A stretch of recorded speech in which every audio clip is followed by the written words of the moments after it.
sana, yaani sana. Vijana wako tumejitahidi kujiwekeza kwenye wilaya yetu, kwenye mkoa wetu, na tumejitahidi kujiwekeza, lakini kuna watu wako juu ya sheria wanaingilia kwenye ofisi zetu, wanafunga ofisi zetu, na wamefunga ofisi yetu kutoka mwezi wa 6 pale Tukuyu mjini. Toka mwezi wa 6 ofisi ya pabu imefungwa toka mwezi wa 6 kwa kigezo kwamba iko barabarani, na ukiangalia ofisi za Tukuyu zote, baa zote ziko barabarani. Wakatupa kigezo kwamba hatuna kibali cha TANROADS. Tukaenda TANROADS tukapewa barua ya kwamba baa iko sehemu mbaya nini na nini, tukaenda tena kuomba, wakatupa jinsi ya kurekebisha. Tulikuwa tumejenga jiko nje lenye thamani ya shilingi milioni 8, jiko then tuhamishe njia, tukabomoa jiko tukahamisha njia, na tulipobomoa jiko na tukahamisha njia akasema basi poa, nendeni kwa nani? Kwa mkuu wa wilaya, mkuu wa wilaya anaweza akawasaidia. Tumeenda kwa mkuu wa wilaya, alipotutuma kule wakatupa jibu, wakasema nyie kamalizaneni kwanza na mkuu wa wilaya wenu then ndio mje huku. Sisi nyie na shida, sisi hatuna shida, ipo kwa mkuu wa wilaya wa kwenu. Na tukienda kule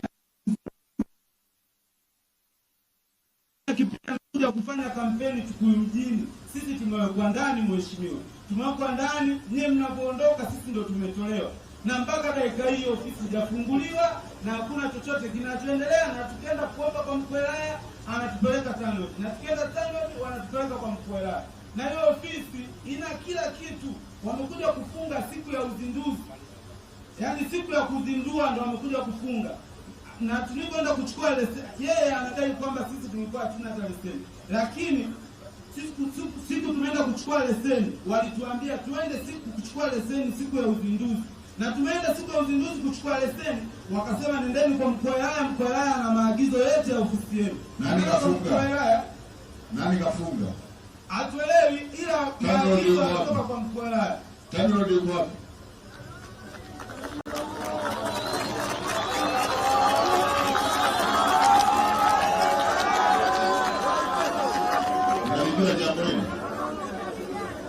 Unalijua jambo hili?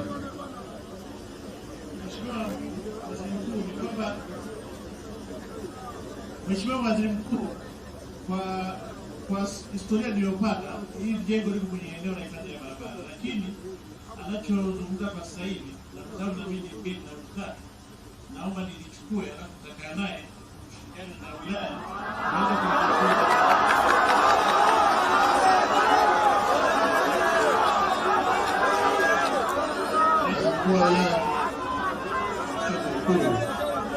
ni kweli ndugu hawa wamejenga baa katika eneo la kona liko ndani ya hifadhi ya barabara, na wamejenga hiyo baa bila kupata kibali wala hawakuwa na leseni. Kwa hiyo wenye mamlaka ya barabara kwa maana ya TANROADS walifika wakapima na wakasema eneo hili halifai kwa ajili ya barabara, na wao wakaandikiwa barua wakaambiwa kama hawaruhusiwi kufanya biashara katika eneo hilo, na barua hiyo wanayo. Kwa hiyo huo ndio utaratibu uliotumika. Ni container au wamejenga nyumba ilikuwa zamani, ilikuwa ni makazi ya mtu, wao wakaifanya kuwa baa. Ni container au wamejenga? Ni nyumba ilishakuwa kutoka zamani. Wakati wanaweka tofali ya kwanza, ya pili, ya tatu mpaka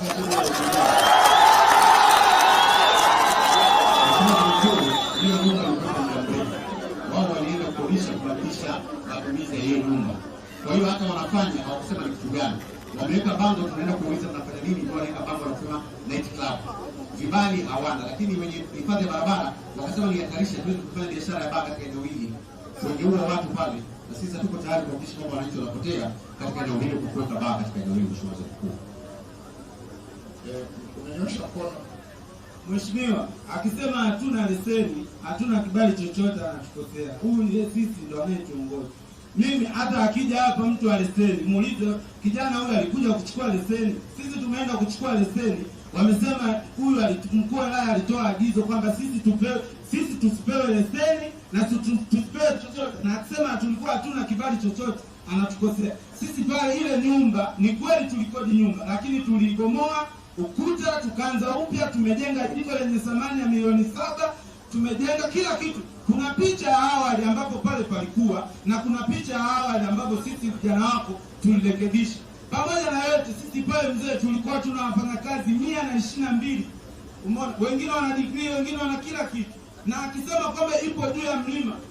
Wapo watu wote hawa ni wenyeji na hakuna mtu ambaye hili swala hapa alijui. Wote hawa wanalijua, wote hawa vijana wote wanalijua, na hata siku ya uzinduzi kama unavyojua mambo ya vijana wote walikuwepo pale na walifika. Kwa kwenye marekebisho sisi tunarekebisha, wanatuangalia na kibali tulipewa cha marekebisho na taarifa za kwamba pale tunataka tufanye kitu gani walikuwa wanajua. Umeona, na kijana wake aliyetupa kibali alihamishwa kazi Tukuyu, hayupo.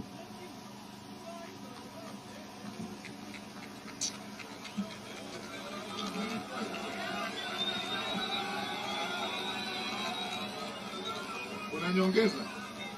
Hapana, Mheshimiwa Waziri Mkuu, anasema hakuna kibali chochote. Kwa hiyo hicho ndio kusema hakuna lolote alichokuwa nacho.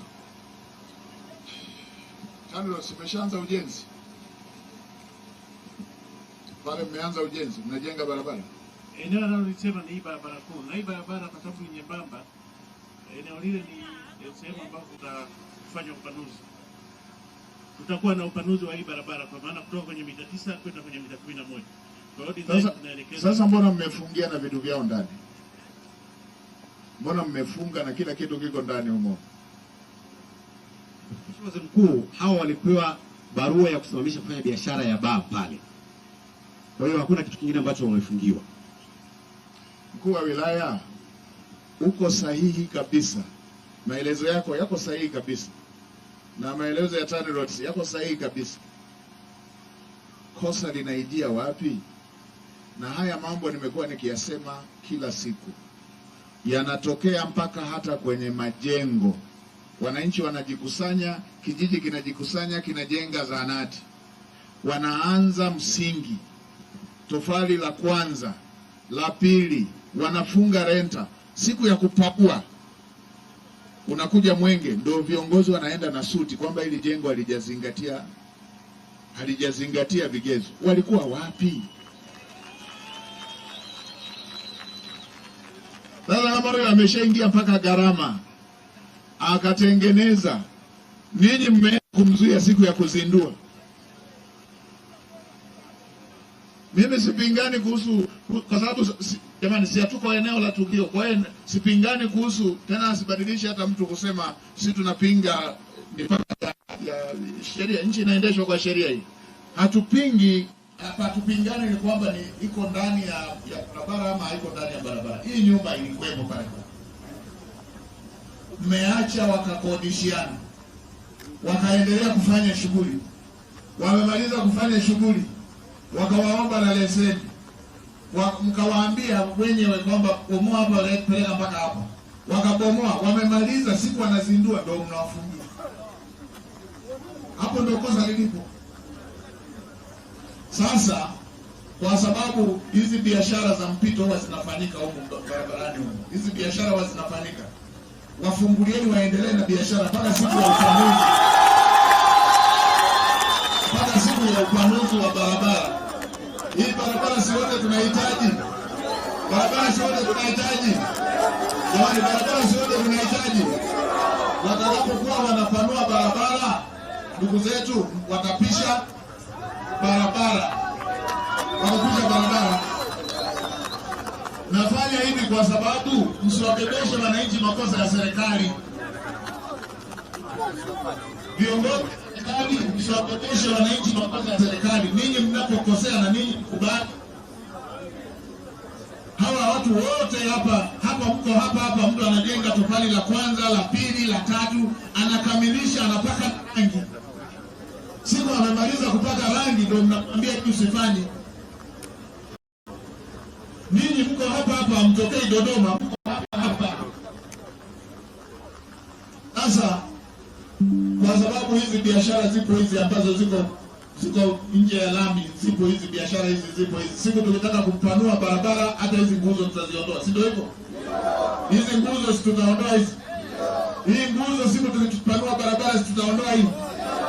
Ndio, sasa wale wafungulieni kwa sababu mmefanya makosa, wafungulieni siku tunapanua barabara ndio mtawaondoa. Mtaondoa na hizi nguzo.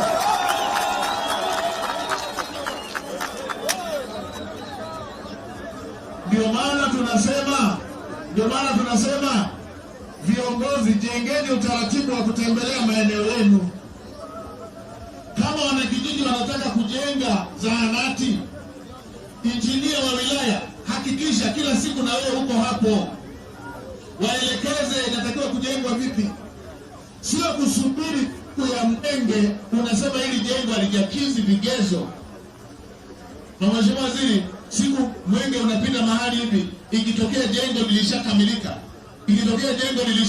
mpaka limefika hatua ya mwisho, alafu siku hiyo ndio wataalamu wa serikali wanaanza kusema hili halifai, wafukuzwe yote wale waliokuwa hawajashughulika, hawajatimiza wajibu wao, wanataka kupeleka mzigo kwa wananchi.